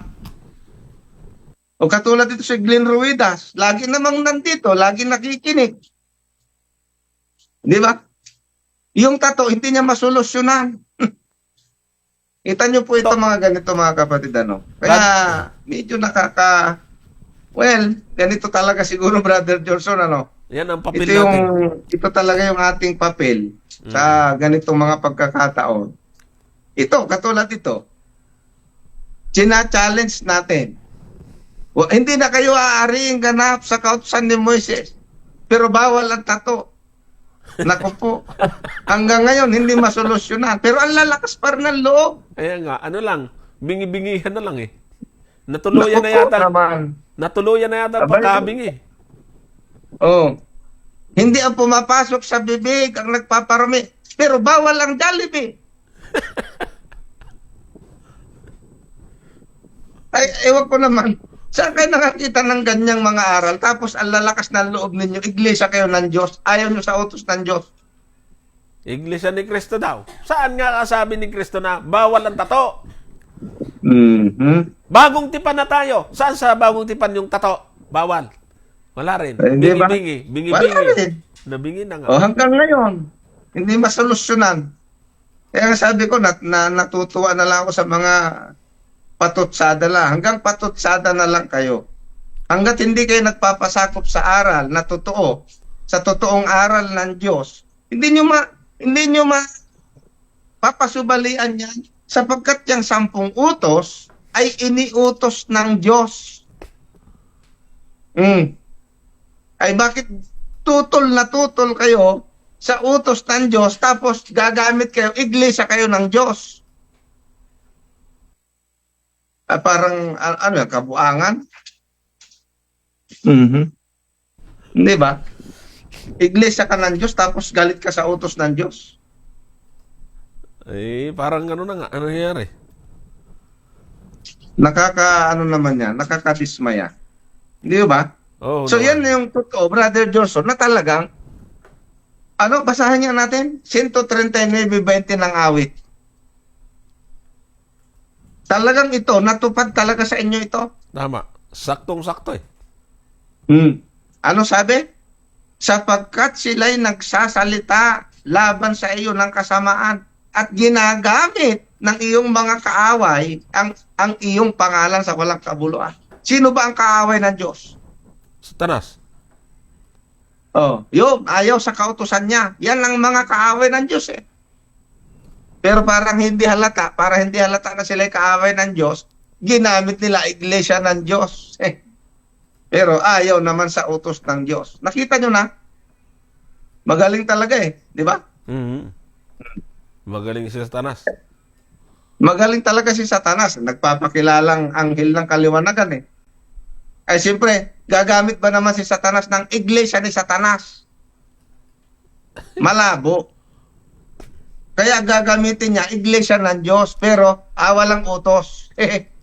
Paano nangyari yan? Mga kapatid. Ewan ko bakit hindi nila pansin.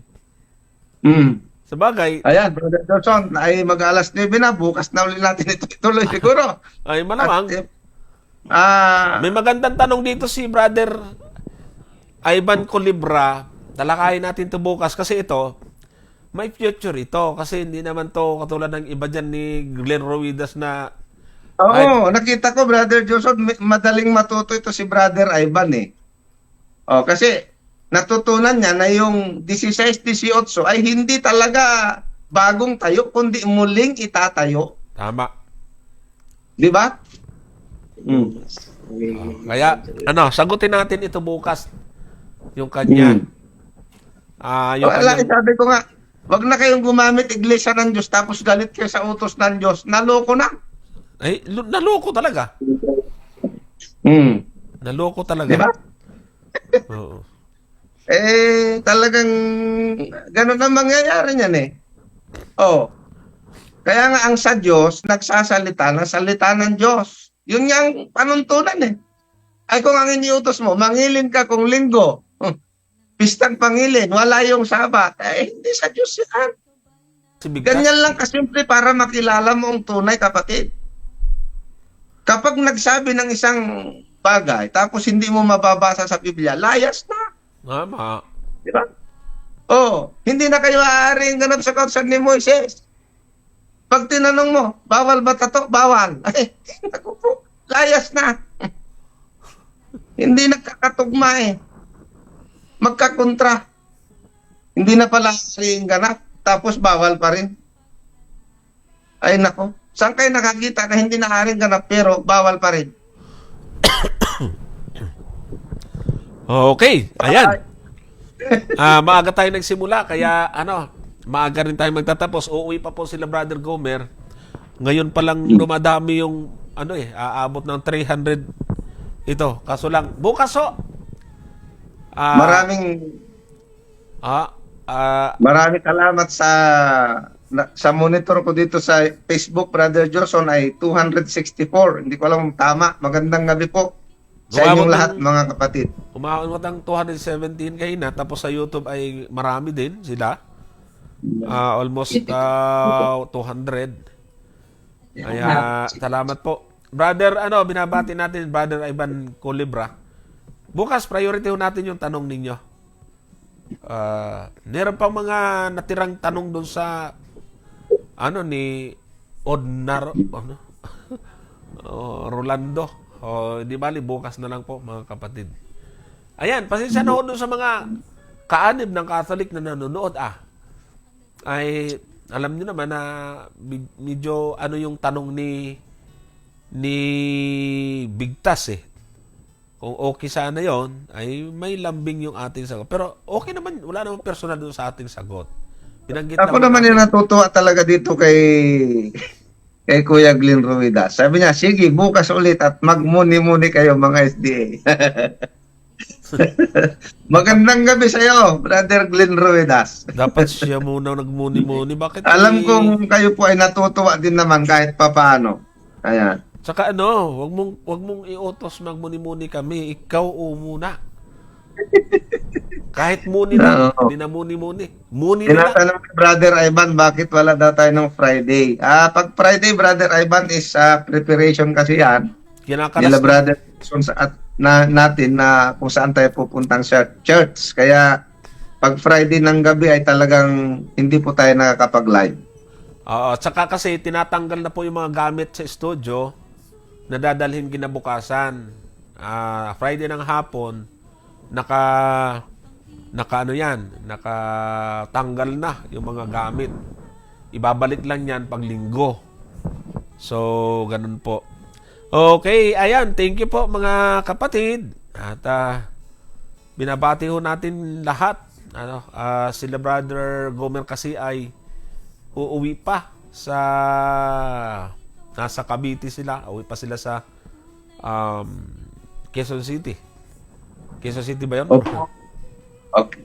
Kaya tama po, Brother Josong. Kaya bagamat gusto pa nating ituloy pa ito, may bukas pa naman po mga kapatid. So marami pong salamat sa inyo pong pagsama sa atin ngayong gabi, Brother Johnson. So tayo manilangin. Panginoon, sa oras na ito, kami nagpapasalamat sa pagkakataon ninyo pinagkaloob sa amin. Amin pong inaasahan ng amin pong nagawang paglilingkod ay maging pakinabang sa lahat ng makakapanood ng programang ito. Ang mga kaalaman, kasaysayan na aming naibahagi nawa ay maging makabuluhan sa lahat ng makakapanood na may malinis na puso, may bukas na isip upang matuntun po nila ang tunay na iglesia na dapat po nilang aniban. Pagpalain po, Panginoon, patuloy yung mga taong tumutulong upang makapagpatuloy ang ministry na ito. Bigyan kami ng kapayapaan sa aming pamamahinga ngayong gabi at ingatan sila Brother Gomer sa kanilang pag-uwi sa kanilang tahanan. Itong aming dalangin sa pangalan ng Panginoon Hesus. Amen. Amen. Ayan. So, thank you po. Bukas ulit, mga kapatid. Brother Gomer, ingat kayo. Ayan, maraming salamat mga kapatid at good night po sa inyong lahat. Maraming salamat din, Brother Johnson, at magandang gabi. Okay.